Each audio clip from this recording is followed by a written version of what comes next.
Hello everybody, this is Frointo Bob here. Welcome to a bit of a different setup. I actually have a flashlight here, and I only just realized I have this flashlight now, and I wish I could have had this flashlight a while back, but unfortunately I just remembered that I had a LCD flashlight which has really good lighting.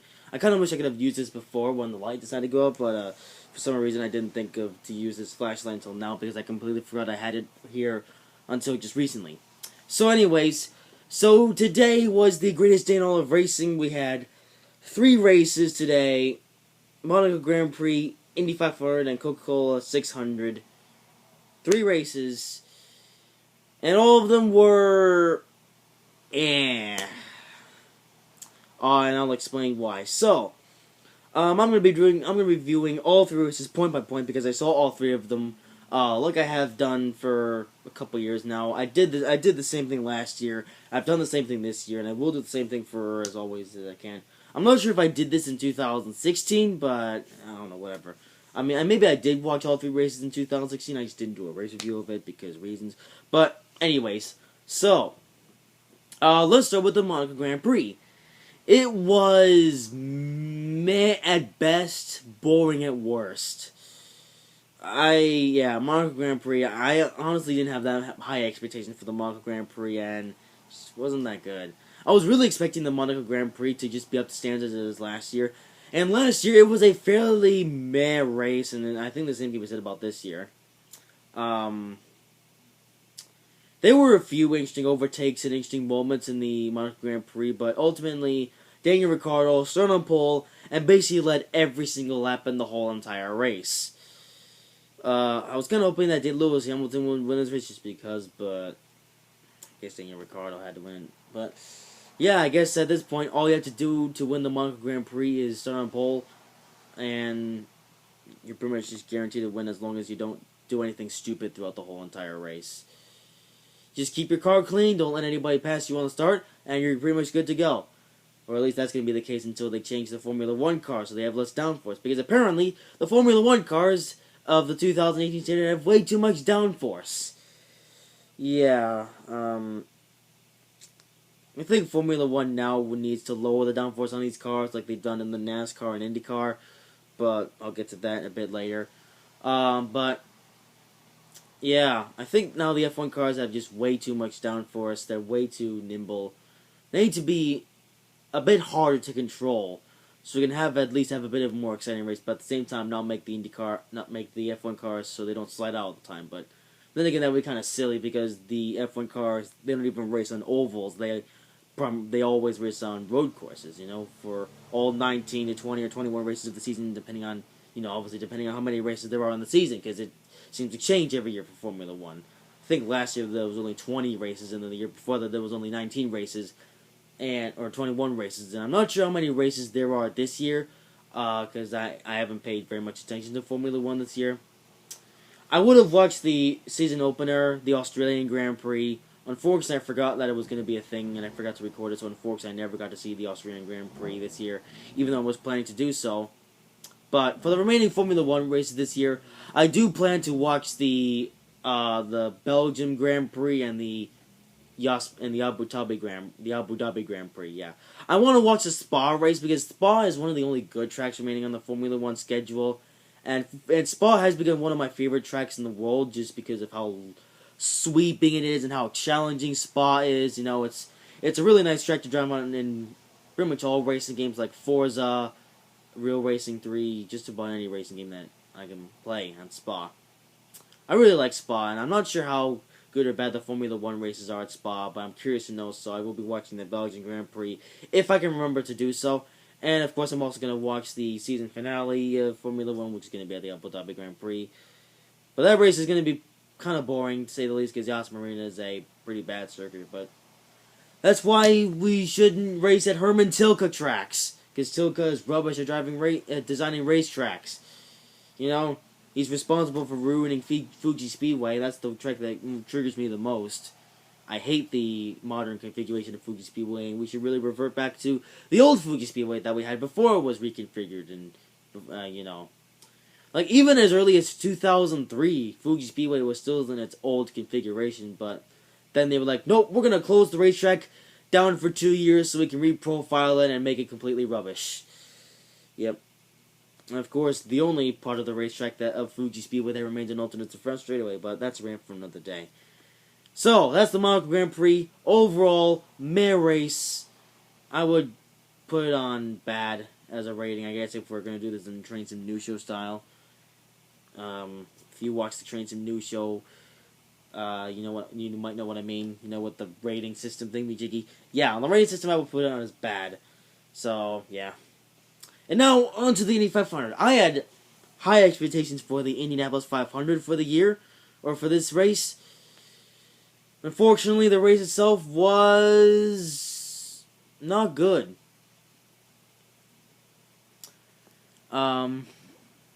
It seems that now the Indianapolis 500 has now fallen into the same problem as NASCAR. Indy cars, they are undrivable. Yeah. At the beginning of the Indy 500, when everybody went to single file, it made me nervous. And I was worried about the fact that it might be the setting for the whole entire race. And it pretty much was until we had 20 laps to go.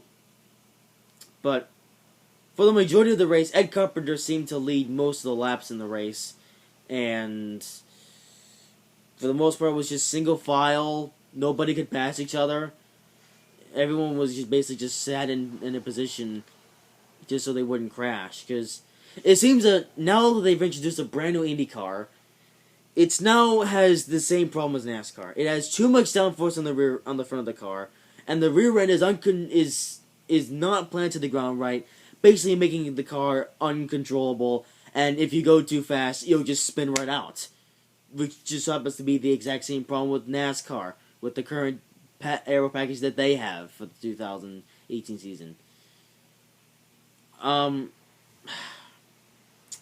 It's bad news. It's bad news.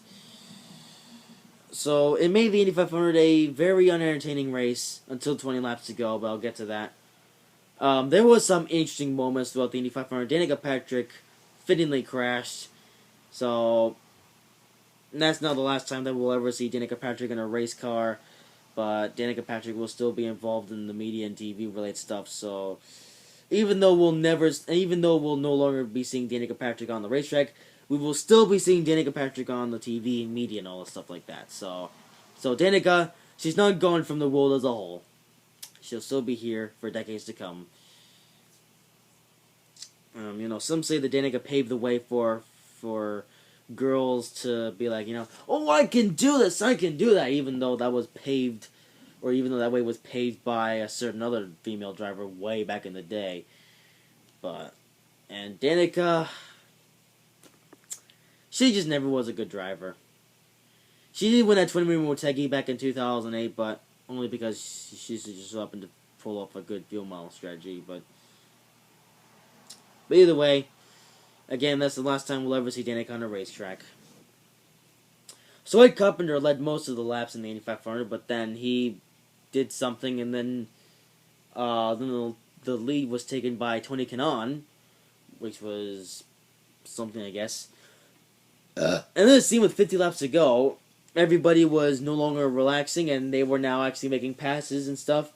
We actually saw some passing. There was 4 wide down the straightaway at one point, which was insane. Somehow everybody didn't have a massive crash, so that was something. So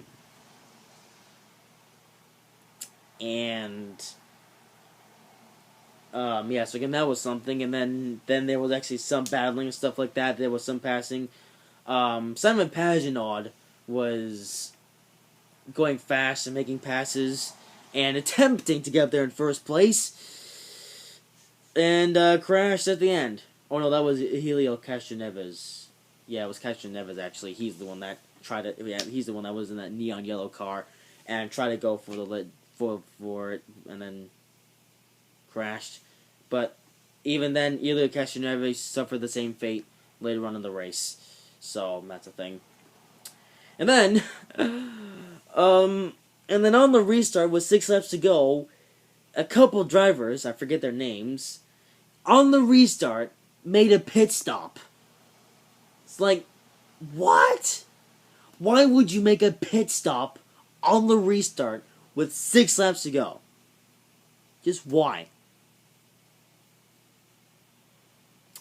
Because either way, if you make a pit stop or you crash, you're still going to get a low finish. So you might as well at least attempt to go for the race win. But nope, Ed Carpenter and whoever the other guy was like, nope, I'm going to make a pit stop with 6 laps to go on the restart and just throw away a race.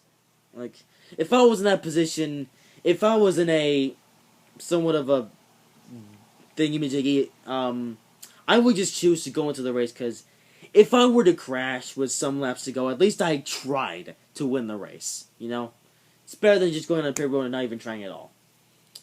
But even so, Will Power took the lead, ran away, and won the race.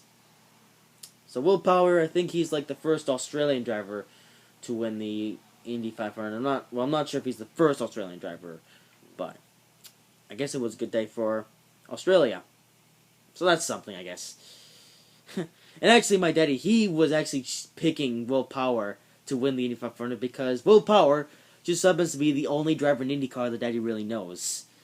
So that's interesting. So, overall, Indy 500, it was slightly better than the Monaco Grand Prix, but not by very much. There was more passing than the Monaco Grand Prix, but as a whole, not as good as last year. Like, the thing about last year's race is that last year's Indy 500 race was actually good. I thought that last year's Indy 500 race was a good race, as I said in my review. But this year, no. But it seems that with the oval package that they have for these Indy cars now, it seems that they have a rear spoiler which is so small that it's basically not even there. And it causes the rear end of the car to be loose. So, I think for next year, the oval package for IndyCar needs to be changed, so it needs to have a bigger rear spoiler, so this way the rear end of the car is planted to the ground, and you can actually drive it correctly. Basically, we kind of need to revert to last year's package, which honestly wasn't that bad, and it provided a great show last year for the Indy 500. You know, some say some of the blame went to the temperature of the racetrack. You know, some say that was very hot, so it caused, you know, the cars to be uncontrollable in a way, but we shouldn't need to rely on the track surface to be warm in a way, or cold in a way, for the racing to be good. So, next year, let's hope that IndyCar makes the rear spoiler bigger so the cars are actually more drivable. You know, apparently some people complained that the 2017 cars looked ugly because apparently they had way too much downforce, and I guess IndyCar does want to try to make the cars easier on the eye, but I think now it's time to get back to making the cars actually drivable and making the race good. But unfortunately, it caused the 102nd running of the Indy 500 to go down as being a not good race. Oh well. At least we got to see Danica crash for one last time. I'm going to miss Danica, though. As bad as the driver as Danica was, at least she provided us with a good laugh now and again. But, oh well. And now, on to the Coca-Cola 600. What can I really say? Well, for the most part, the Coca-Cola 600 was the best mile and a half race of the year, not counting the All-Star race. But that's not saying much. The Coca-Cola 600 race, as sausagey as a race as it was, at least there was some form of passing. I'll give this race that. There was some form of passing. But at the same time, the passing was throughout the rest of the field, and the leader, that was Kyle Busch, was basically uncatchable. Or unbeatable. Because Kyle Busch, after he led after the end of stage 1, Kyle Busch was basically uncatchable, and he led pretty much the whole rest of the race, only to win it. Yeah. So that's interesting. um, but at least there was some form of something throughout the whole rest of the field. Chase Elliott was doing somewhat good. Jimmy Johnson also got a good finish, the top 5. Now we can see Jimmy Johnson win and prove that he still has the gusto to win races. If not, then Jimmy Johnson could possibly be the next driver to retire. It'd be sad to see, but at this point, though, the whole entirety of Hendrick Motorsports has just been struggling. All 4 drivers, it's not that good. There was a lot of hype going into Hendrick Motorsports for 2018, and this year, they're all mediocre. But I think William Byron at this point is the worst at Hendrick Motorsports. Or, well, maybe not the worst, but the slowest. Yeah, Chase Elliott, he's attempted to do well, but just couldn't quite close the deal. Alex Bowman, still learning to drive the top equipment, and Jimmy Johnson, I don't even know. But at this point, it's more of a Hendrick problem than it is a Chevrolet Camaro problem, because at this point, like, Jamie McMurray was actually running somewhat well in this race, which is not normal, or has been normal as of late. So, Chip Ganassi has at least been able to somewhat figure out the Chevrolet Camaro. Now we just need Kyle Larson to win a race. When will that actually happen? I don't know as of right now. But I guess we will find out this season if... I don't know. I really don't know. But we'll see when a Camaro wins a race. But until that actually happens, I don't know. But I think the best part about this race was the fact that Kevin Harvick wasn't even a factor in this race, because I was expecting Kevin Harvick to win this race.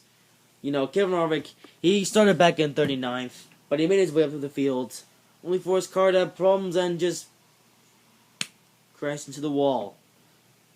And at this point, I was just pulling for Kevin Harvick to win this race, but not only did he not win this race, but Kevin Harvick went from doing somewhat well to having a DNF and finishing dead last. Not a good sign from Harvick. So that was something. Overall, Coca-Cola 600 about the same pace as the Monaco Grand. No, the Coca-Cola 600 was a slightly better race than the Indy 500 and the Monaco Grand Prix. Slightly, because at least there was more passing throughout the field. So, Coca-Cola 600, best race of the day, but not by much. Man. The Greatest Day in Racing didn't quite live up to the hype. Especially the Indy 500. Indy 500 was a letdown, to be honest. Some people liked it, but I just didn't. I was expecting there to be some passing in the Indy 500, but there just wasn't. So, that wraps up May. Another disappointing month, to be honest. I was very excited for this weekend, but it just turned out to not be one. And I was excited for the month of May as well, to be an interesting month. I was expecting my buddy Domtron to finally be more active in Top Gear 2.0, only for that not to happen. He only showed up twice this month, and I was hoping that now he'd be able to show up more in Top Gear 2.0, but I don't know. At this point, Domtron's life is just unpredictable. And then I was excited for the All-Star race. At least the All-Star race was actually good.